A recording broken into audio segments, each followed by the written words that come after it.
सोम, ये क्या कर रहे हो? सोम, यहाँ से हटो, हटो सोम, हटो। सोम, यहाँ से दूर जाओ। पुष्पा सोम को धक्के मारकर वहां से हटा देती है और सोम बिस्तर पर गिर जाता है। पुष्पा वहां से गुस्साते हुए भाग जाती है। आखिर क्या हुआ पुष्पा के साथ? कैसे वो सोम के साथ उसके बेडरूम तक पहुंची? जानने के लिए हम जाते हैं इस वीडियो में पीछे 2 साल पहले। पुष्पा की आज कॉलेज की पहली दिन थी। वो कौन सी ही लड़की होगी भला जिसे कॉलेज की पहला दिन का इंतजार बेसब्री से ना हो।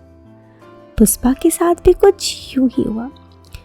पुष्पा एक मध्यम परिवार की लड़की थी और उसके आंखों में हजारों सपने। यूं तो पुष्पा एक सामान्य से छोटे से कस्बे जैसे शहर में रहती थी। उसके शहर में एक कॉलेज भी था, लेकिन वो बचपन से ही अहमदाबाद के बड़े कॉलेज में पढ़ना चाहती थी। अहमदाबाद से कुछ दूरी पर ही उसके घर था। उसके घर से अहमदाबाद शहर 200 किलोमीटर की दूरी पर था।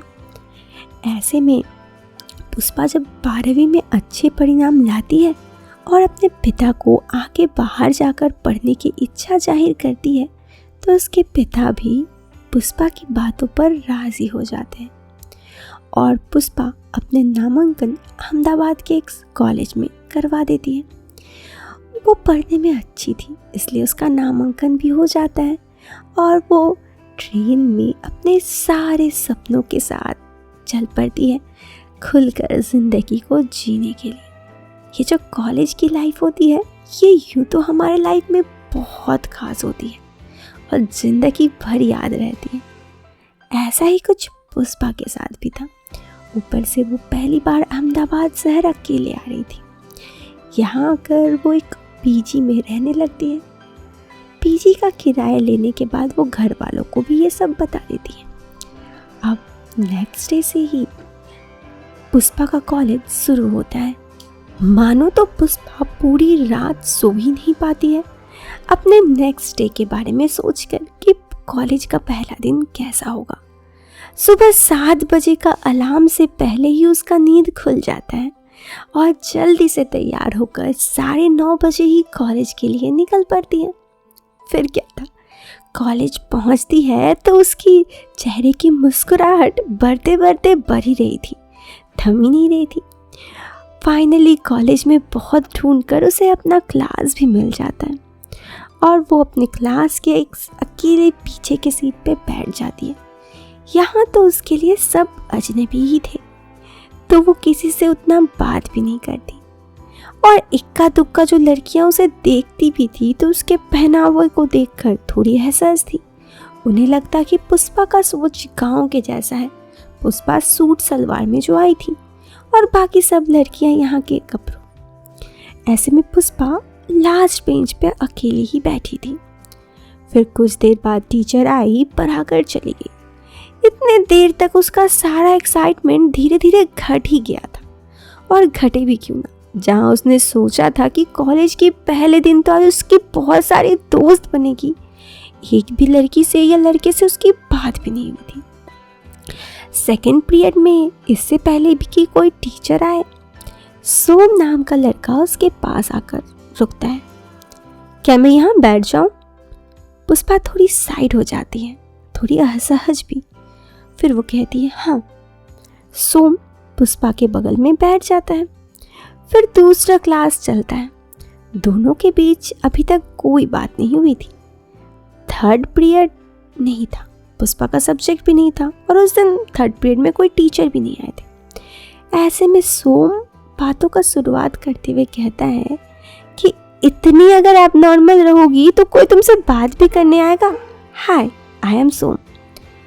पुष्पा थोड़ी सी अपने आप को नॉर्मल करने का कोशिश करके कहती है मैं पुष्पा। अच्छा पुष्पा जी, अपना इंट्रोडक्शन तो दे ही दिया, लेकिन ये बताओ कि आप इतनी डरी डरी सी क्यों हो? मैं कहाँ डरी हुई हूँ, बस ऐसे ही। वो तो तुम्हारी आंखों से ही समझ में आ रहा है और तुम्हारे बात करने के तरीके भी से। Can we friends? और सोम अपने हाथ को आगे बढ़ाता है। अब पुष्पा धीरे धीरे अपने हाथ को आगे करती है और उसके साथ हैंडशेक करके कहती है हाँ जरूर। और यहाँ से पुष्पा और सोम की बातें धीरे धीरे शुरू होती हैं। सोम जो कि थोड़ा हाई क्लास लड़का था, आई थिंक कि वो अहमदाबाद में ही रहता था, और पुष्पा जो आज दूसरे दिन था उसका अहमदाबाद का, दोनों में बातें शुरू होती है। धीरे धीरे पुष्पा सोम के सामने थोड़ी सहज होती है और खूब सारी बातें करती है। उसे बताती भी है कि वो काफ़ी देर से असहज थी। उसने तो सोचा था कि कॉलेज का पहला दिन उसका बहुत अच्छा से बीतेगा, लेकिन किसी से उसकी फ्रेंडशिप भी नहीं होती है और कोई उससे बात भी नहीं किया। ये सब सुनने के बाद सोम कहता है, अच्छा चलो मैं तुम्हें अपने दोस्तों से दोस्ती करवाता हूँ। और सोम अपने फ्रेंड सर्कल के पास पुष्पा को ले जाता है और सबके सामने कहता है, हेलो, इससे मिलो, ये मेरी फ्रेंड है पुष्पा। सब पुष्पा की ओर देखते हैं तो पुष्पा थोड़ी असहज हो जाती है, लेकिन फिर सब मुस्कुरा कर कहते हैं, hello Pushpa, hello Pushpa, hello. अब पुष्पा थोड़ी सी नॉर्मल होती है और वो भी सबको हेलो कहती है। और इसी के साथ उसकी कॉलेज लाइफ की शुरुआत होती है, जहाँ पर उसे बहुत सारे दोस्त तो मिले थे, साथ ही सबके साथ एक खास दोस्त सोम भी। कॉलेज की छुट्टी के बाद सोम कहता है, तुम कैसे जाओगी? यहाँ से 10 मिनट लगता है बस में मेरा हॉस्टल जाते हुए। चलो मैं छोड़ देता हूँ। बैठोगी ना पीछे कि अभी भी तुम्हें अब नॉर्मल लगेगा? अरे नहीं सोम, ऐसा भी कुछ नहीं। फिर सोम के पीछे पुष्पा बैठ जाती है और सोम अपने बाइक को स्टार्ट करता है और चल पड़ता है। पुष्पा जो थोड़ी असहज तो थी, लेकिन मानो उसका कॉलेज का पहला दिन बहुत अच्छा बीता, वो उसके होठों की मुस्कान से ही समझ में आ रहा था। ऐसे ही वक्त बीतते जाता है।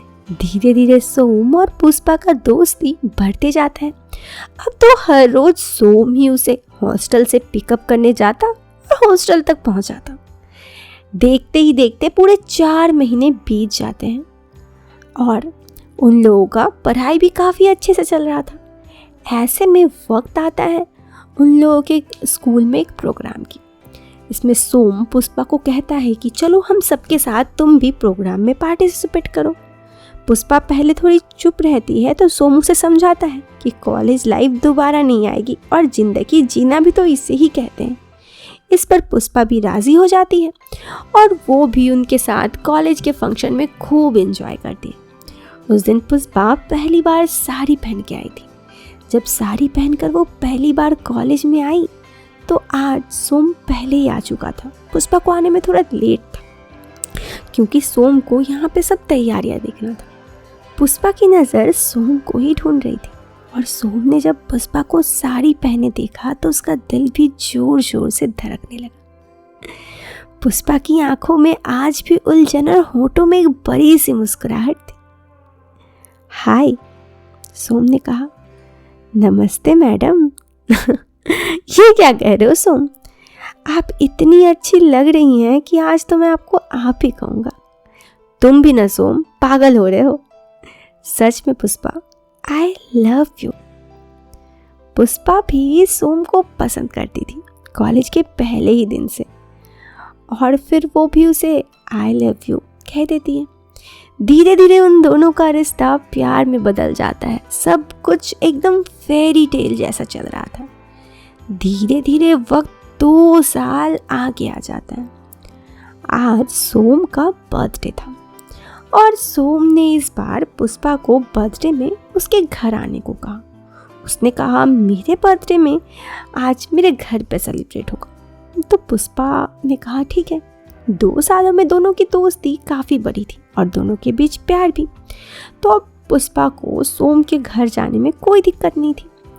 वो सोम के घर जाती है, गेट नॉक करती है और गेट खुलता है। सामने सोम था। पुष्पा ने कहा, अरे सिर्फ तुम ही हो और सब कहाँ हैं? सब क्या करेंगे? मैं तो हूँ ना। अरे बाबा, सब क्या कहेंगे मतलब? मैं तो हूँ, तुम्हारा बर्थडे है, तुमने तो कहा था कि बर्थडे सेलिब्रेट करना है। अरे पुष्पा, मैंने कहा था बर्थडे सेलिब्रेट करना है, सब होंगे इसका क्या मतलब? और मैं और तुम भी तो हम है ना। आओ। सोम की बातों पर पुष्पा समझ जाती है कि कोई नहीं था। वो उसे अपने घर ले जाता है और धीरे धीरे कमरा दिखाते दिखाते उसका बेडरूम ले जाता है। वाह सोम, तुम्हारा बेडरूम तो काफी बड़ा है। तुम्हारा नहीं, हमारा। मैंने घर वालों को कह दिया है और हम कॉलेज के बाद ही शादी करने वाले हैं। पुष्पा की आंखों में चमक थोड़ी और बढ़ जाती। उसने कहा, अच्छा चलो अब केक कटिंग करते हैं। और फिर पुष्पा और सोम केक कट करते हैं।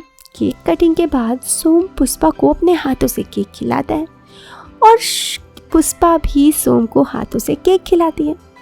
फिर सोम धीरे धीरे पुष्पा के करीब आने लगता है। पुष्पा को ये बात थोड़ी अजीब लगती है। वो कहती है, सोम ये क्या कर रहे हो, पीछे जाओ, मुझे ये सब पसंद नहीं है। क्या पसंद नहीं है? 2 साल से हम दोनों एक दूसरे को जानते हैं, इतने करीब तो आ ही सकता हूँ ना। नहीं सोम, ये सब शादी के बाद। क्या कह रही हो तुम भी पुष्पा? मैं तुमसे कुछ ऐसे तो नहीं कह रहा, मैं तुमसे शादी करना चाहता हूँ। तो क्या हुआ शादी के बाद? और पुष्पा वहां से चली जाती है।